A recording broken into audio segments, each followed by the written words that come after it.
rong xia từ phong dư ô có là sai không mà vì bà đi thêm bà để gạo cho tuần trò thập anh này lo lại từ là subscribe thập em mà họ video chia lại có thể giờ từ su su tập bỏ ôm bờ cô nên của lan nho thế mà là nhau rồi à? đó lên nho khử đi khử thế nào từ lo nung cây tà lì thế là giờ muốn nó cái cơ thế gì à? cái ly câu sáu ninh mà giờ Sao nó như sát tua chứ? sát tua chứ?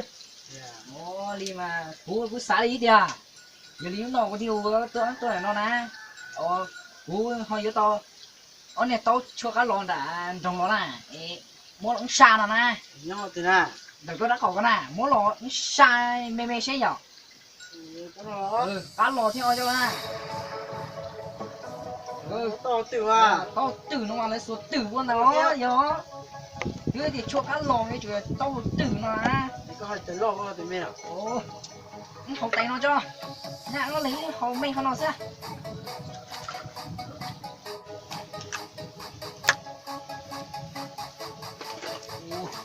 Tao thò kia nó giờ. Họ thử cho cá lò xe. Chiếc khí thế nào? Hát rồi nha, nhớ.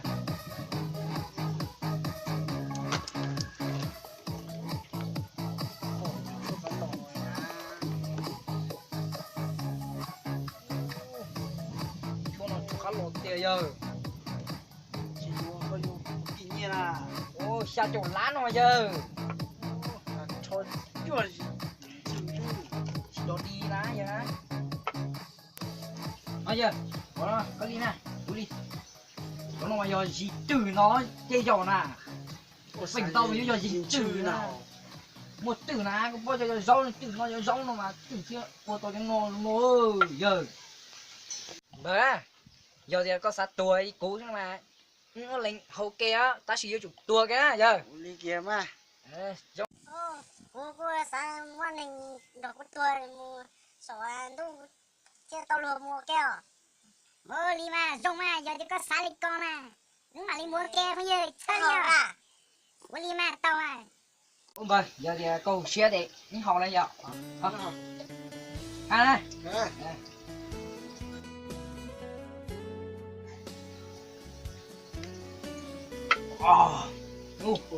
Tao có được cái sao chưa? Ha. Đi mà, muốn đi mà giờ tọt chứ đó, giờ thì muốn đi nè.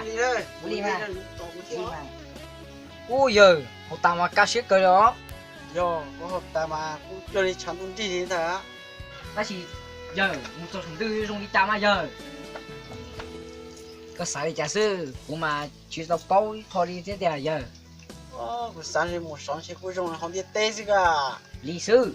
Chứ một số toàn chỉ bọc công việc công ó. Giờ thế mà giờ. Chứ cho lục có luận tròn chứ tàu hết đấy. Chị lấy xí lưu hành nữa giờ. Ta chỉ cũng như á, giống mùa số lớp của lỡ nhiều tôi rõ ơi. Lên tàu nè, lên tàu thế nè. Giờ chỉ mua nhiều mình cú mà, cho 6 cái tó chia thì giờ. Cho Có tiền cho 6 nè, luôn câu là trúng nè. Dù 6 cái chia to giờ tiền mua nhiều cú nè, có xài thế mà giờ. chỉ thật cái điều thì nó cái tua cái tê nhà lại cũng vẫn bắt được nhiều sao nó Lý mà, cho trúng này vậy này. số mà lúc này là mà chỉ trong lần tiết tế này nhớ sắm bày sẵn luôn đi rồi tu sio Giờ thế lấy, rồi đi có hài thế mà giờ. ôi xả lên tới ta thế lên mà. nào Giờ. Ít khó chỉ tao lông. Tao ốp khó này là ít khó chứ mà vừa mà chỉ nó mót tao ốp khó là sao nó mót à. Đi mà cũng xài đến giờ. Tao sao? Cho đây bây giờ. tàu của bố ra Có lý mà, dòng xiết mà. ôi cô Dòng đó đàn nó nó là. siêu nhiều Giờ, tao nói mấy giờ cho mua cua nó là trồng nó là hoa giờ.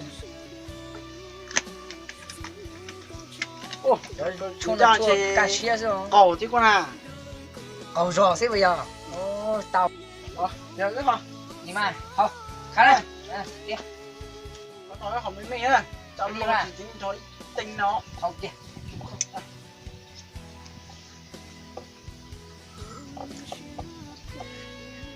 ôi dồi ăn cơ vô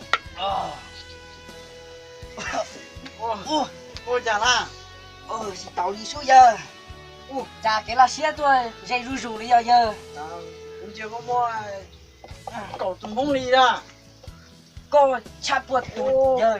Cháy chịu bỏ đi giờ. ôi giờ cũng chưa có chạy nó đi nó tiếp tới nó kì tụi dân dư Giờ tao đi giờ. Giờ chẳng có phải luôn thế giờ.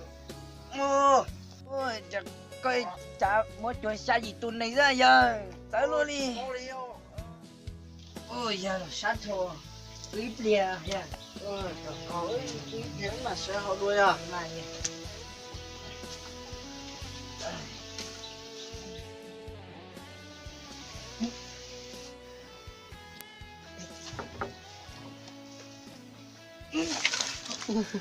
Giờ thì tao bây giờ